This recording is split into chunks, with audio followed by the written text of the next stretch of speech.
a gente tem um problema aí, né, pessoal? Que eu gostaria de ouvir a opinião do senhor, porque nós já discutimos isso, inclusive, ano passado, mas agora a coisa ganhou, está ganhando, está secando o cimento, né? Sim.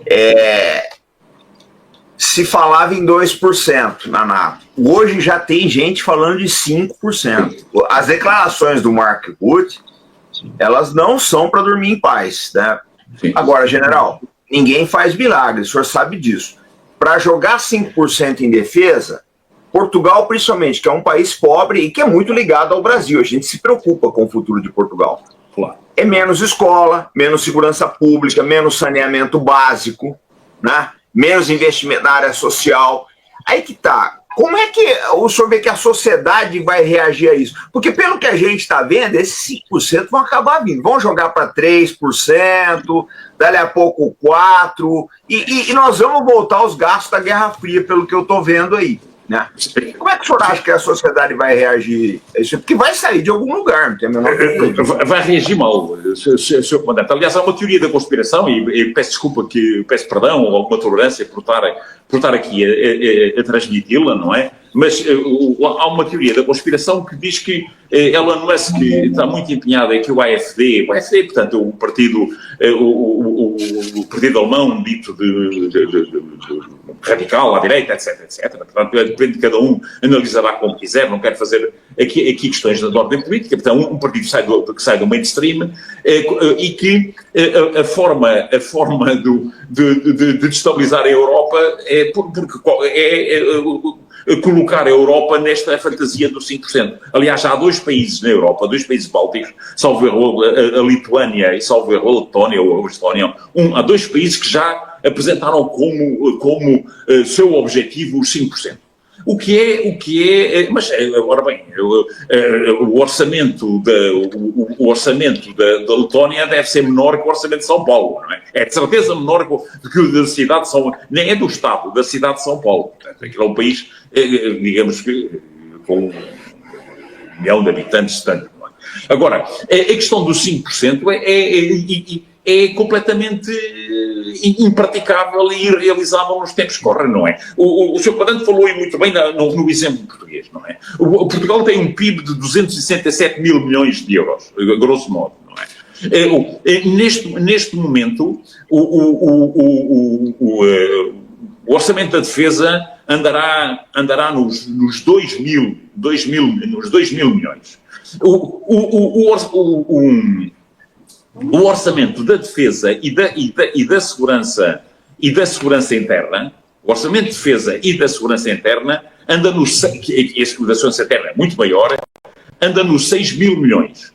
O orçamento da educação, em Portugal, educação e também ensino superior, anda nos 7 mil milhões, 7.500 milhões. Ora, se nós passarmos para 5%, implica que o orçamento na defesa seria igual ao somatório dos orçamentos na educação, na segurança interna e na defesa, porque iríamos para mais 13 mil milhões. Ora, para ir buscar 11 mil milhões de euros para a defesa, implicaria ir à segurança social, ir às pensões, portanto, e isso, o governo que o fizesse, a seguir perdia as eleições. Aliás, quando falava na teoria da conspiração, é precisamente dizer que há algumas ideias que, com um objetivo desta natureza, toda a Europa teria partidos mais ou menos contestatários a tomar o poder na Europa, porque as populações não aceitam mais do que a percepção do risco na Europa. Uma coisa é a percepção de Bruxelas, de Caia Callas e dos países bálticos, etc. A outra é a percepção dos cidadãos em França, em Portugal, em Espanha, na Itália, etc. E teve bem o primeiro-ministro português, aliás, ontem, quando cá veio Marco Rutte, de dizer que o objetivo de 5%, sim senhor, mas não é realizável, não é praticável, portanto, não é concretizável. E não é.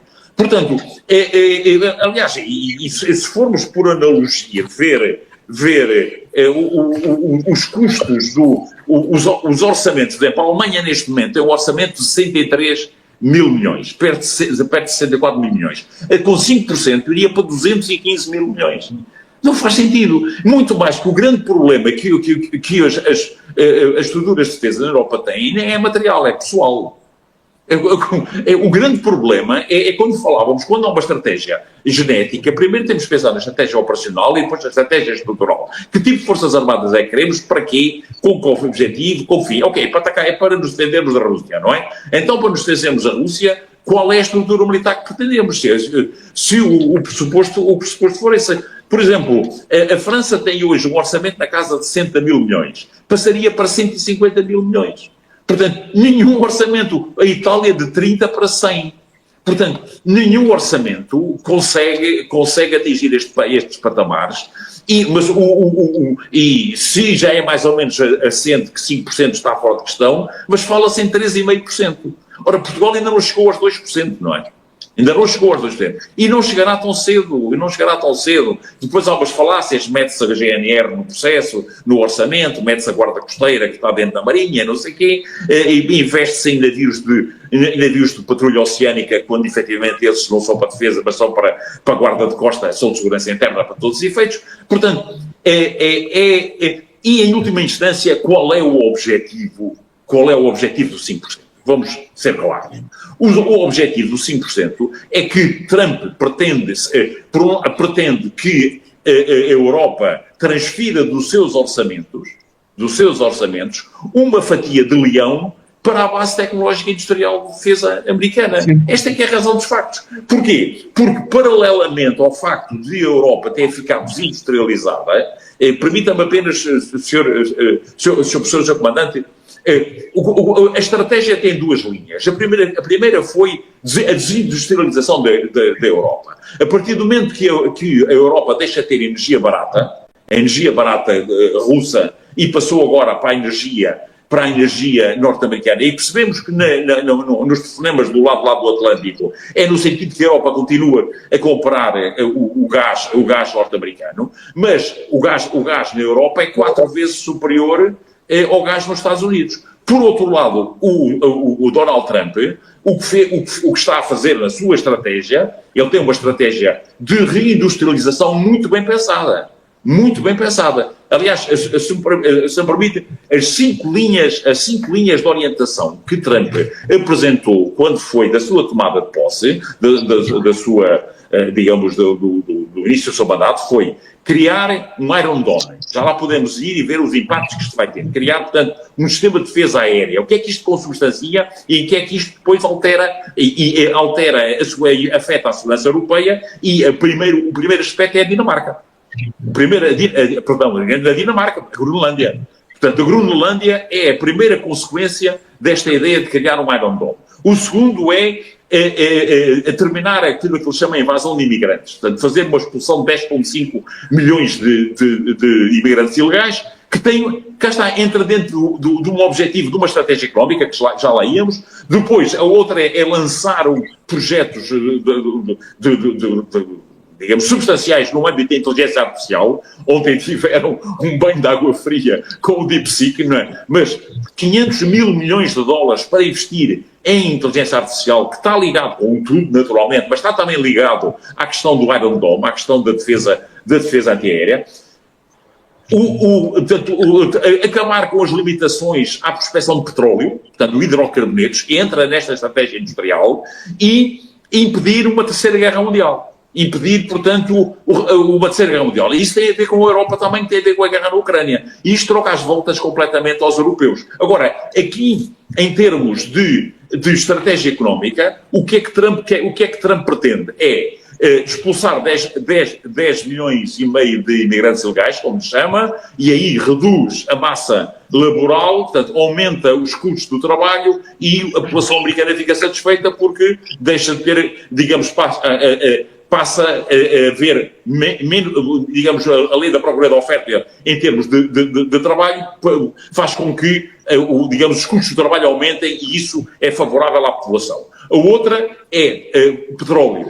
Baixar os custos da energia. Isto transforma os Estados Unidos como muito mais apelativos, e ao mesmo tempo reduziu o imposto, o IRC, que é o imposto sobre as empresas, sobre o lucro das empresas, de 21% para 15%. Aliás, quem está na Europa e paga a energia 4 vezes mais e paga um IRC, portanto um imposto sobre os lucros das empresas a 21%, é muito mais favorável ali para os Estados Unidos, passa a pagar 15%.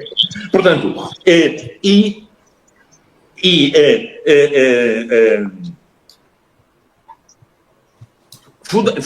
fundamentalmente e faltava um outro ponto, peço a tolerância, é uma política de tarifas.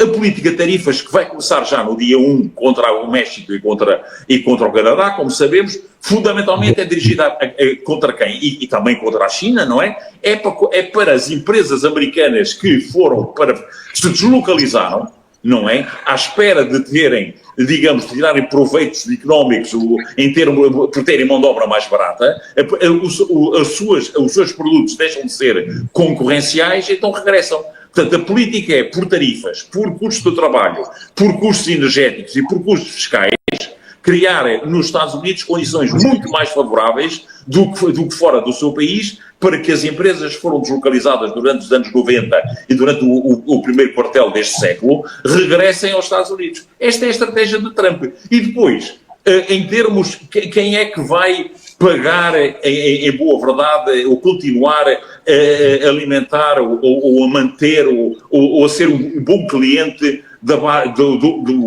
chamado Complexo Industrial Militar norte-americano? Vão ser os europeus, porque quando se obriga a Europa a investir, a gastar 5% na sua defesa, uma parte, o que quer dizer que não será 5% do orçamento do país, mas serão à vontade, porque o compromisso de Gales falava em passar para 2% do PIB, mas no orçamento da defesa, 20% do orçamento de defesa era para comprar novos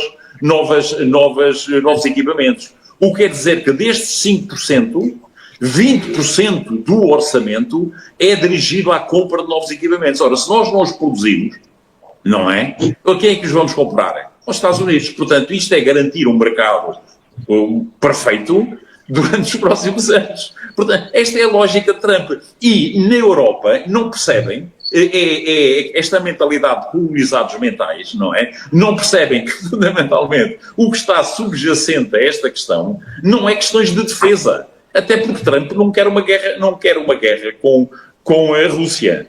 O Trump está dirigido para a China e para já também não quer uma guerra com a China, porque agora o Trump vai fazer vai parar para pensar e este Iron Dome é uma coisa nova que está a surgir, não é?